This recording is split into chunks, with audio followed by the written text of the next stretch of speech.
SP साहब ज़्यादा बड़े होते हैं या न्यायाधीश साहब? मेरे ख्याल से आपको पता ही होगा कि न्यायाधीश सबसे बड़े होते हैं। एसपी साहब भी बड़े होते हैं पर केवल अपने क्षेत्राधिकार में। एसपी साहब पुलिस प्रशासन के मुखिया होते हैं। उनका काम होता है लॉ एंड ऑर्डर सँभालना एवं कानून व्यवस्था देखना। लेकिन न्यायाधीश साहब का काम होता है एसपी साहब द्वारा की गई एफआईआर को देखना। एफआईआर सही की गई है कि नहीं, उस पे फैसला करना। अगर वाक़ई में एक्यूज़ दोष मुक्ति है तो उसे दोष मुक्त करना और दोष सिद्ध है तो दोष सिद्ध करना। एसपी साहब एफआईआर कर सकते, कानून व्यवस्था बना सकते हैं, लेकिन डायरेक्ट सज़ा नहीं दे सकते। ये पावर केवल न्यायाधीश को दी गई है, क्योंकि न्यायालय का स्थान सबसे ऊपर रखा गया है। अगर एसपी साहब कुछ गलत करते हैं फाइल में, कुछ ऐसा समझ में आता है तो न्यायाधीश साहब पत्राचार कर सकते हैं। उनके खिलाफ फाइल से संबंधित उनके खिलाफ लिख सकते हैं, आईजी, डीआईजी साहब को पत्र लिख सकते हैं।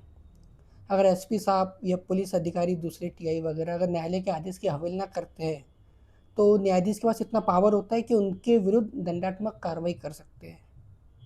न्यायाधीश के पास इतना पावर होता है कि वह एसपी साहब को ऑर्डर दे सकते हैं।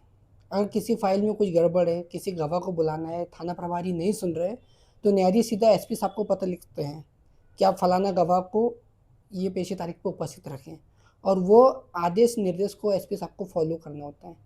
न्यायालय एसपी साहब को आदेश दे सकती है, परंतु एसपी साहब न्यायालय को आदेश नहीं दे सकते।